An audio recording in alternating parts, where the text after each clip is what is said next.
অসম চৰকাৰৰ সমাজ কল্যাণ বিভাগৰ জৰিয়তে নৱদ্বীপ একাডেমীৰ বিশেষভাৱে সক্ষম শিক্ষাৰ্থী আৰু বিশেষভাৱে সক্ষম অভিভাৱকসকলক হুইল চেয়াৰ আৰু ট্ৰাইচাইকেল বিতৰণ।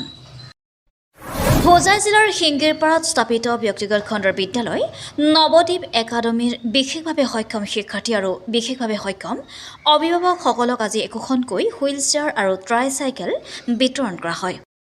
অসম চৰকাৰৰ সমাজ কল্যাণ বিভাগে বিনাকানি শিশু উন্নয়ন প্ৰকল্প বিভাগৰ জৰিয়তে বিতৰণ কৰে এই হুইল চেয়াৰ আৰু ট্ৰাইচাইকেলসমূহ। উল্লেখ্য যে DY 365ৰ দবকাৰ সাংবাদিক মাহমুদ আলীৰ প্ৰচেষ্টাত তথা 12জনকৈ উদীয়মান যুৱকৰ সহযোগত স্থাপিত নৱদ্বীপ একাডেমীত অনাথ আৰু বিশেষভাৱে সক্ষম শিক্ষাৰ্থীসকলক বিনামূলীয়াকৈ শিক্ষাদান কৰা হয়। বিদ্যালয়খনত বহুকেইগৰাকী শিক্ষাৰ্থী বিশেষভাৱে সক্ষম আৰু খোজ কঢ়াৰ সামৰ্থ্যও নাই, যাৰ বাবে এইসকল শিক্ষাৰ্থীয়ে বহু কষ্টৰে বিদ্যালয়লৈ অহা যোৱা কৰিবলগীয়া হয়।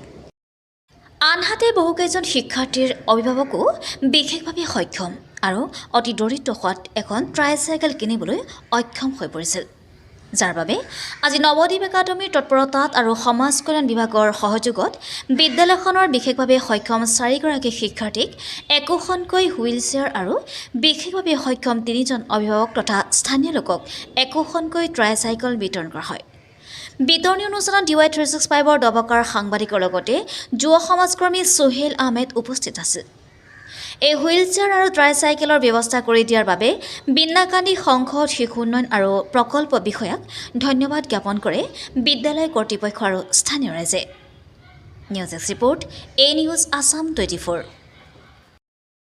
হয়, সমাজ সেৱাৰে আমি বিভিন্ন কাম কাজ চলাই গৈছোঁ আৰু সমাজ সেৱাৰ অংশ হিচাপে আমি বিগত সময়ত দেখিবলৈ পোৱা গৈছে যে একাংশ দৰিদ্ৰ শিক্ষাৰ্থী বা বিশেষভাৱে সক্ষম যিসকল শিক্ষাৰ্থী আছে বা যিসকল শিক্ষাৰ্থী অনাথ আছে তেওঁলোকে লিখা পঢ়াত বিভিন্ন ধৰণৰ সমস্যাৰ সৃষ্টি হৈছে বা আৰ্থিক অভাৱৰ কাৰণে তেওঁলোকে অধ্যয়নৰ পৰা বিৰত থাকিবলগীয়া হৈছে। আমি সিংগিৰপাৰত নৱদ্বীপ একাডেমী নামে এখন বিদ্যালয় খুলিছোঁ আৰু য'ত এই অনাথ শিশুসকলক, দৰিদ্ৰ শিক্ষাৰ্থীসকলক বা বিশেষভাৱে সক্ষম যিসকল শিক্ষাৰ্থী আছে তেওঁলোকক আমি বিনামূলীয়াভাৱে অধ্যয়ন কৰাৰ সুযোগ দিছোঁ বা যিসকল ড্ৰপ আউট শিক্ষাৰ্থী আছে সেইসকলক বিনামূলীয়াকৈ অধ্যয়ন কৰাৰ সুযোগ দিয়া হৈছে আৰু বিগত 4 মাহৰ পৰা ধুনীয়াকৈ বিদ্যালয়খন চলি আছে।